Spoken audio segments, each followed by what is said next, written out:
Di video kali ini aku akan menceritakan tentang novel dari Final Fantasy VII Remake. Novel ini berjudul Final Fantasy VII Remake: Traces of Two Pasts. Cerita di novel ini menceritakan tentang masa lalu Tifa dan Iris, di mana cerita ini aku ambil dari Fans Translate yang aku translate lagi ke bahasa Indonesia.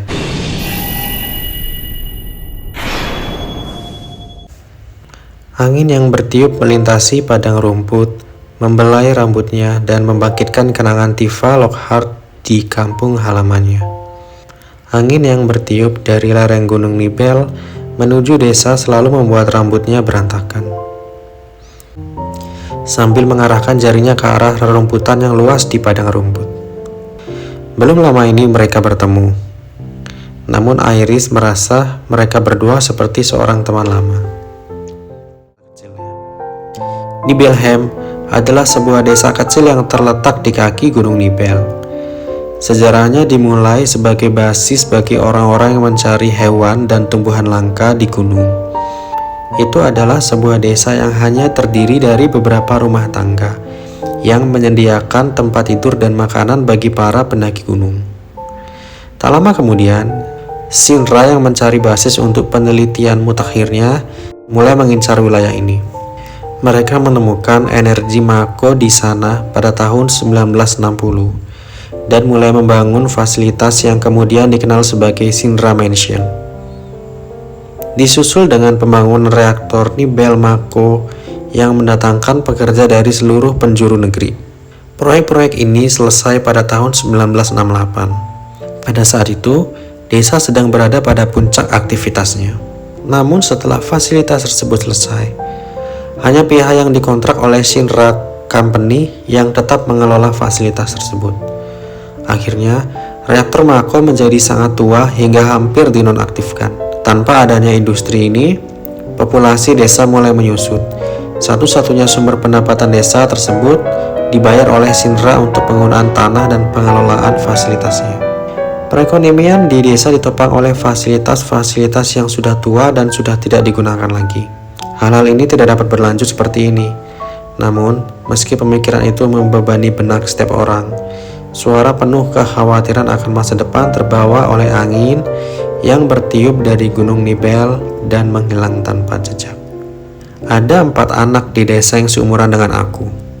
Ini dari sudut pandang Tifa. Semuanya adalah laki-laki. Dulu kami sering bermain bersama. Sampai-sampai orang tua kami menjuluki kami Geng 4. Mereka itu adalah anggota Pesta Teku, kata Tifa. Tapi jika kita menghitung kamu dan keempat cowok yang bersamamu itu, bukankah seharusnya ada 5? Ya, salah satunya adalah Cloud. Aku berharap dia menolak kita begitu saja. Seringkali dia mengabaikan kami, sehingga menyebabkan banyak perkelahian. Mereka pikir dia benar-benar anak yang aneh dan dia berbahaya. Tifa lahir dari keluarga Lockhart pada tahun 1987. Nama ayahnya adalah Brian dan nama ibunya adalah T. Namun 8 tahun kemudian, Dee meninggal karena penyakit dan sejak saat itu Tifa diasuh oleh ayahnya. Para wanita di desa pun dengan senang hati turun tangan untuk membantu. Mereka mulai mengajarkan Tifa segala hal mulai dari menjahit hingga masak, atau keterampilan lain apapun yang menurut mereka harus dipelajari oleh seorang anak perempuan dari ibunya. Desa mereka adalah desa yang kaya akan tradisi lama republik, di mana laki-laki bekerja di luar sedangkan perempuan mengurus rumah tangga. Emilio, Lester, Taylor, dan Tifa telah bersama sejak kecil. Mereka adalah anak tertua di keluarga mereka dan sebuah ibu mereka dekat. Mereka berempat tumbuh bersama dan bermain bersama. Namun sejak ibu Tifa meninggal, keadaan berubah.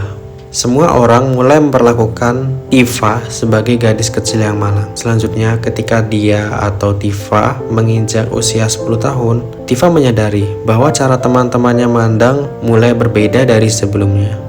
Tatapan mereka terus-menerus berlanjut dengan mulai adanya kesadaran, mulai berkembang bahwa dia atau Tifa adalah seorang calon pasangan hidup di masa depan mereka. Tidak lama kemudian, anak-anak itu mulai membicarakan tentang meninggalkan kota.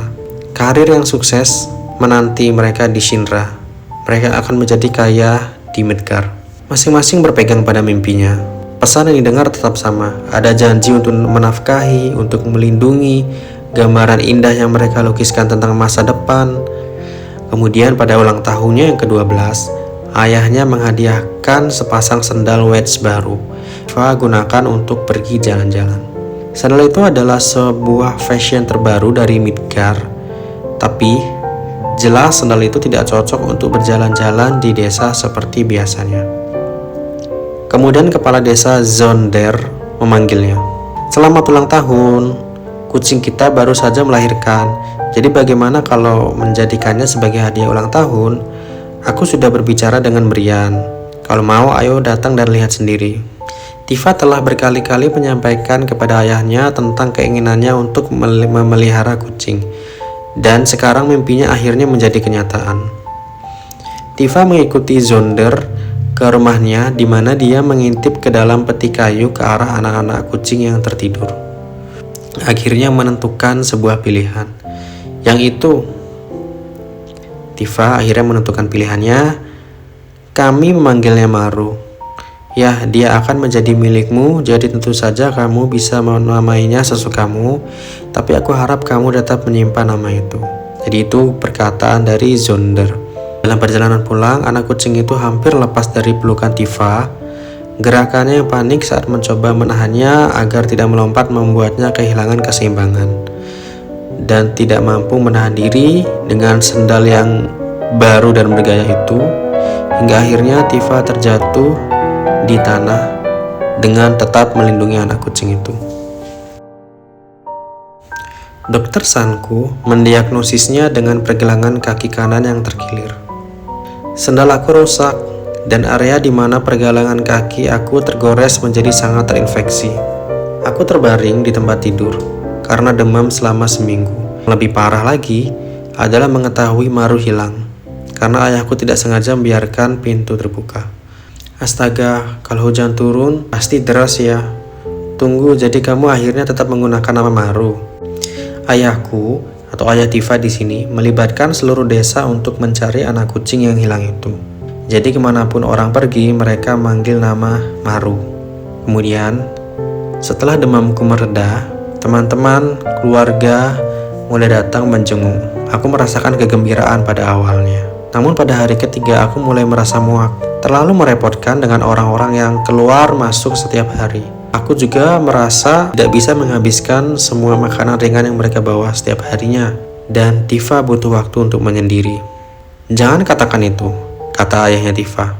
Kalau begitu, bolehkah aku keluar? Aku ingin membantu mencari Maru dan dokter mengatakan aku harus mencoba berjalan kan? Baiklah, kamu bisa pergi lusa. Bagaimana kalau besok? Kemudian ayahnya menjawab, aku harus pergi ke pegunungan. Kami tertinggal dalam perbaikan jalur menuju reaktor Maku. Tifa pun menjawab, aku bisa kok melakukan latihan sendirian. Aku berjanji tidak akan pergi kemanapun di luar desa. Baiklah, sekarang dengarkan aku. Yang terjadi kemudian adalah sebuah ceramah panjang lebar tentang apa yang boleh dan tidak boleh dilakukan. Tifa mendengarkan tanpa protes. Keesokan paginya, tepat setelah ayahnya berangkat ke pegunungan, seorang pengunjung memanggilnya. Dan itu adalah Ibu Claudia Strife. Aku benar-benar minta maaf karena datang pagi-pagi sekali. Tapi aku membawanya kepadamu. Seekor anak kucing bersandar di pelukan Claudia dan itu adalah Maru. Oh, terima kasih. Di mana kamu menemukannya? Cloud menemukannya kemarin. Aku menyuruhnya untuk membawa segera kepadamu, tapi anak itu tidak mau mendengarkan. Pada akhirnya aku yang membawanya. Tifa pun berterima kasih pada Claudia, lalu membawa Maru ke atas bersamanya ke kamar tidur. Selamat datang di rumah Maru, tidak pernah terfikir Cloud tahu tentangmu. Sekarang dia tidak perlu mencari Maru, pergi keluar sepertinya juga tidak menarik lagi bagi Tifa. Emilio pun datang berkunjung pada saat itu. Ayo, waktunya berolahraga. ucap Emilio sambil mengangkat keranjang hingga ke dadanya. Aku membawakanmu teh dan beberapa buah. Tifa pun kaget. Apakah ayahku mengatakan sesuatu padamu? Ya, dia memintaku untuk mengantarkanmu selama latihan jalan kaki, memintaku untuk memastikan kamu tidak meninggalkan desa. Emilio tampak gelisah. Dia pasti mengira ada sesuatu yang istimewa di balik permintaan bantuan ayahnya. Jadi sesuai dengan yang sebelumnya dibahas bahwa teman-teman Tifa ini sedang dalam masa PDKT ke Tifa. Jadi ketika orang tua Tifa atau ayahnya minta bantuan, jadi Emilio ini merasa GR lah seperti itu. Tifa meninggalkan rumah ditemani oleh Emilio. Dalam perjalanan mereka bertemu dengan Lester. Kemudian di sini akhirnya Lester pun bergabung dengan Emilio dan Tifa. Mereka menuju air terjun. Tempat itu berfungsi sebagai saluran keluar untuk menampung air di Nibelheim. Anak-anak lelaki itu mengantar Tifa ke kolam air terjun dan membantu menopangnya saat dia berlatih berjalan dengan tertatih. Sesampai di tempat, Tifa menyadari Taylor sudah ada di sana dan mencarikan tempat kering untuk mereka. Kini terlihat jelas bahwa ayahnya telah menelpon ketiga temannya dan menyuruhnya untuk menemani Tifa untuk berlatih. Saat mereka berempat berkumpul, pembicaraan biasanya beralih ke Midgard, kota impian para anak laki-laki, dan siswanya harus belajar dengan giat. Anak-anak di daerah kumuh belajar membaca dan menulis dari relawan yang berasal dari Midgard. Mungkin tingkat pendidikan mereka di sana sama dengan anak-anak di daerah kumuh. Jalan pintas untuk masuk ke Kompi Shinra dari daerah kumuh adalah melalui prajurit. Mereka mengira uang adalah solusi setiap permasalahan orang-orang di Plit. Ada beberapa fakta, mitos, dan kesalahpahaman dalam diskusi mereka. Namun raut wajah mereka saat berdiskusi mengenai Midgard tampak serius. Bagi Tifa sendiri, Midgard dengan caranya sendiri menjadi subjek yang sangat menarik baginya. Mau tidak mau, dia memikirkan dunia yang jauh ini, kota besar ini dengan rasa takjub dan gembira. Pikniknya menyenangkan, ayo kita lakukan lagi kapan-kapan. Kita perlu melangkah lebih jauh untuk itu. Kamu bisa piknik di dekat sini. Bagaimana kalau pesta teh? Tifa menimpali. Pesta teh tampak begitu elegan dan menyenangkan. Dia teringat foto dirinya duduk di pangkuan ibunya, sementara ibunya duduk di meja teh luar ruangan yang terletak di padang rumput, menyerumput teh bersama beberapa kerabatnya yang lebih kaya selama era Republik. Kakek dan nenek ibunya mungkin juga ada di dalam foto tersebut. Pesta teh kemudian berlanjut hingga kemudian jumlah peserta pesta menjadi berkurang dan kemudian satu persatu dari anak laki-laki mulai meninggalkan kota. Aku ingin memakai busana terkini yang dikenakan oleh gadis-gadis di sana. Jadi aku meminta seorang yang pandai menjahit untuk membantu aku membuatnya. Dan itu pasti kain yang tidak bisa kami dapatkan dari toko umum kami. Aku bahkan belajar cara membuat kue manisan. Sampai saat itu aku rasa aku belum pernah mencoba menarik perhatian laki-laki manapun. Musim semi ketika teman-temannya mengatakan mereka akan meninggalkan kota telah tiba. Waktu mereka bersama akan segera berakhir. Firasat akan hal yang akan datang ini membuatnya secara tak terduga menjadi lebih emosional. Pada larut malam itu, Tifa memutuskan untuk membuat kue. Tifa segera meriksa dapur, mencatat semua bahan yang kurang, lalu berlari ke toko umum milik keluarga Emilio. Saat dia berdiri di depan toko, dia merasa bertatapan dengan seorang di punggungnya. Tifa berbalik. Tifa melihat Cloud Strife. Dan biasanya kalau hal itu terjadi, Cloud akan membuang muka dan lari entah kemana. Tapi hari ini Cloud tampak berbeda. Tifa melihat mulutnya bergerak. Tengah malam, di menara air. Kemudian dengan spontan Tifa menjawab oke. Ketika mendengar tanggapannya, Cloud berlari seolah-olah dia berusaha menghindarinya.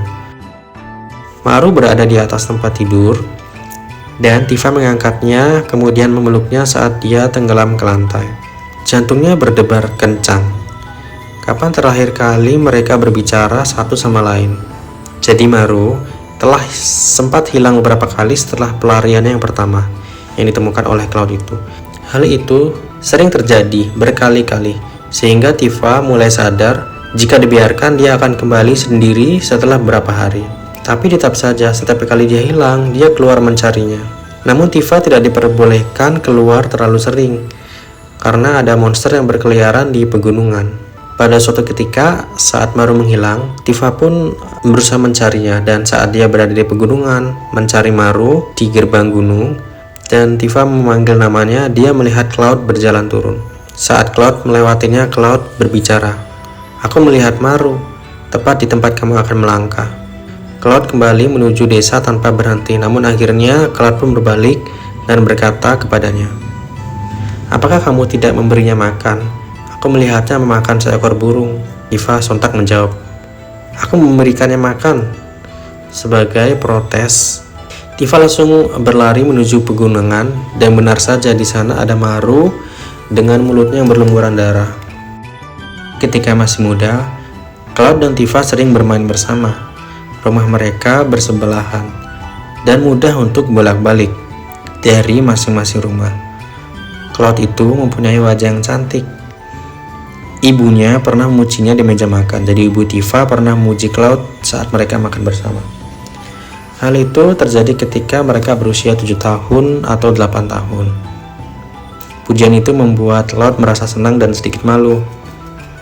Ibunya pun memberikan kedipan mata yang tidak luput dari perhatian ayahnya. Momen ini menjadikan salah satu kenangan tentang kehidupan keluarganya sebelum ibunya meninggal. Kapan Cloud mulai menjauhi orang-orang dan anak laki-laki lainnya? Yang jelas dalam benaknya Tifa, hal itu pasti ada hubungan dengan kejadian bencana yang terjadi karena kematian ibunya. Tapi dia berhenti datang untuk bermain bahkan sebelum itu.